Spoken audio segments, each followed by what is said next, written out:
उम्मीद है कि आप सब लोग ठीक होंगे, बखैर आफियत होंगे। अपने मुल्क के लिए, अपनी अफवाज के लिए दुआ करें, सलामती की दुआ करें, उनकी हिफाजत की दुआ करें। आज हम अपना थर्ड लेक्चर जो है चैप्टर नंबर 2 का स्टार्ट कर रहे हैं। Chapter number 2 homeostasis. आप लोगों की डायरी है 10 मई 2025 की। इसमें जो हम लोगों ने SLO और जो क्लास वर्क कवर करना है वो मैं आपको शो कर रही हूँ। SLO है explain how plants maintain homeostasis. Class work है आपका page number 19 removal of metabolic waste. कल हम लोगों ने 2 पढ़े थे, removal of extra water and removal of extra carbon dioxide and oxygen. आज हम लोगों ने पढ़ना है, कल मैंने आप लोगों को मेटाबॉलिक वेस्ट की टर्म भी बताई थी, तो उसी के रिलेटेड आज हम लोगों ने नेक्स्ट जो है वो पढ़ना है।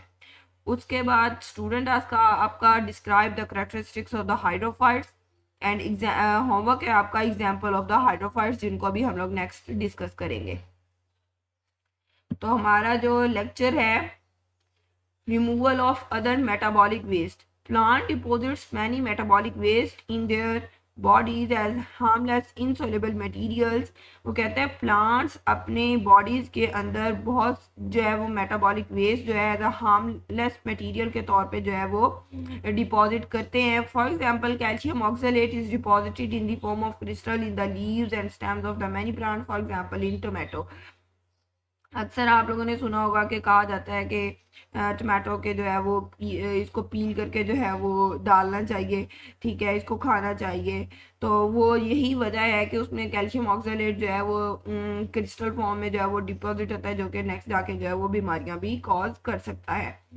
नेक्स्ट में कहता है the removal of the excretory product is the secondary function of leaf fall. मैंने आप लोग को एक कल बताया था कि जब लीव जो है वो शेड हो जाते हैं, वो इसी वजह से शेड होते हैं कि उन्होंने अपना जो एक्सक्रीटरी वेस्ट प्रोडक्ट होता है उसको बाहर निकालना होता है। वो कहता है if the leaves are not shed the calcium oxalate just remain as harmless crystal in the leaf. और ये हार्मलेस क्रिस्टल्स के तौर पे जो है वो ये लीव्स को तो नुकसान नहीं पहुंचाते, लेकिन जो खाने वाला होगा उनको, जिस तरह टोमेटो में है, तो वो नुकसान पहुंचाते हैं, ठीक है।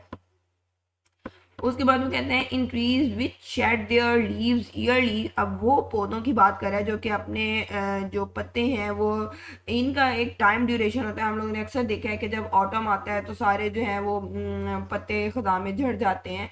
तो ये ईयरली एक जो है वो पीरियोडिकली जो है वो सेट हुआ होता है उनका कि उन्होंने अपने जो लीव्स हैं वो किस तरह से शेड करने हैं। The excretive product are remove from the body during leaf fall.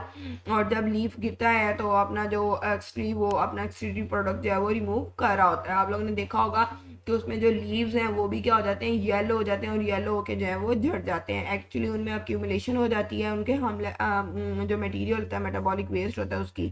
Other waste material that are removed by plants are resins, gum की तरह होता है, by coniferous trees, gums by किकर, latex by rubber plants and the mucilage by carnivorous plants and lady finger. For example आपको यहाँ पे next उसने diagram show की हैं। Resin drops from a cut tree, latex being extracted from a tree. अब ये जो लेटेक्स है इसको जो है वो एक्सट्रैक्ट किया जा रहा है और अपने पर्पस के लिए जो है हम लोग इसको यूज़ भी कर सकते हैं। और नेक्स्ट जो है वो कॉर्निवोरस प्लांट दिखाया हुआ है जो कि दूसरे छोटे हशरात पे जो है वो फीड करते हैं या फिर उनको कैप्चर करके जो है अपनी न्यूट्रिशन वहाँ से लेते हैं।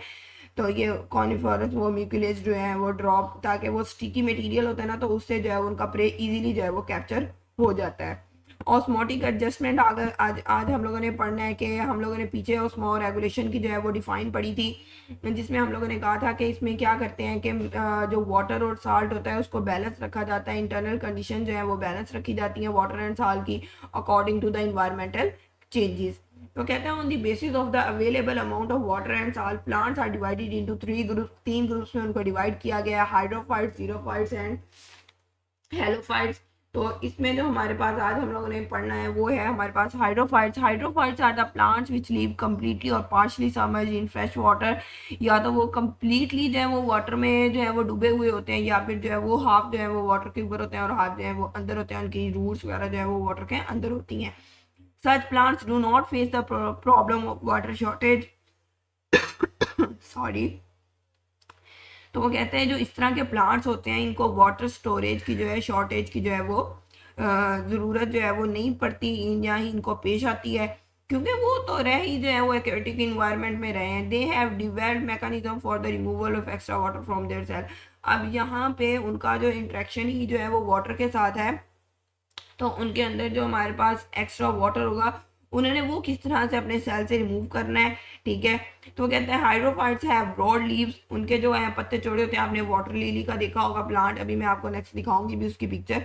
उसके पत्ते जो है वो काफ़ी ब्रॉड होते हैं, ठीक है, with a large number of stromata on their upper surfaces. अब हम लोगों ने पीछे जब हम लोगों ने चैप्टर पढ़ा था उसमें फर्स्ट ही जो है हमारा टॉपिक था, उसमें स्ट्रोमेटा के बारे में बताया गया था। Stomata is a pore like opening, इसको जो है वो गार्ड सेल्स जो है वो उसकी ओपनिंग और क्लोजिंग को कंट्रोल करते हैं, ठीक है, और उसमें जो है वो गैसेस एक्सचेंज और वाटर का जो है वो एक्सचेंज होता है।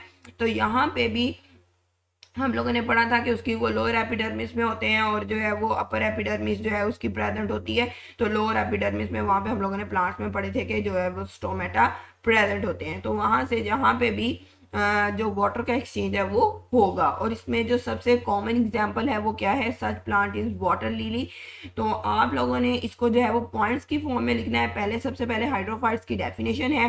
Hydrophytes are the plants which live completely or submerged in partially water. अगर तो आपको जो है वो डेफिनेशन आती है, ठीक है, तो आप साथ में ये डेफिनेशन राइट करेंगे और साथ में इसकी जो है यहाँ पे एग्जाम्पल लिखेंगे, ठीक है।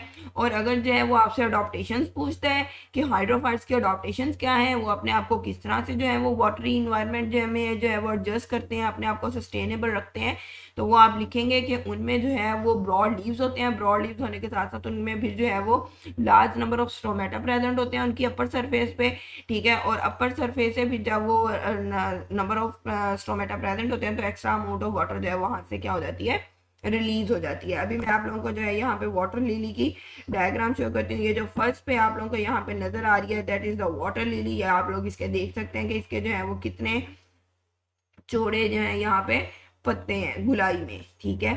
तो ये आप लोगों का जो है वो लेक्चर है। आप लोगों की स्मार्ट डायरी जो है वो मैं दोबारा से आप लोगों को क्लियर कर देती हूँ। इसमें page number 19 removal of metabolic waste जितना भी आपको पढ़ाया गया है वो करना है आपने। पेज नंबर 20 हाइड्रोफाइट्स वाला पॉइंट करना है, उसकी आप लोगों ने करेक्टरिस्टिक्स करनी है और होमवर्क में आप लोगों ने इसकी एग्जांपल ऑफ हाइड्रोफाइट्स जो है वो राइट करनी है, ठीक है। वाटर लिली की आपको दी गई है, 2-3 और सर्च करके जो है वो आप लोग इसमें खुद से राइट करेंगे। और दोबारा से मैं आपसे कह रही हूँ कि आपने जो है वो अपने वतन के लिए, अपने अफवाज के लिए जो है वो भरपूर दुआएं करनी है। अपने वतन की सलामती के लिए, अपने अफवाज पाकिस्तान की सलामती के लिए आप लोगों ने दुआएं करनी है, ठीक है। और इसी के साथ आज का हमारा जो लेक्चर है वो अख्ताम पजीर हुआ। फी मानिल्लाह।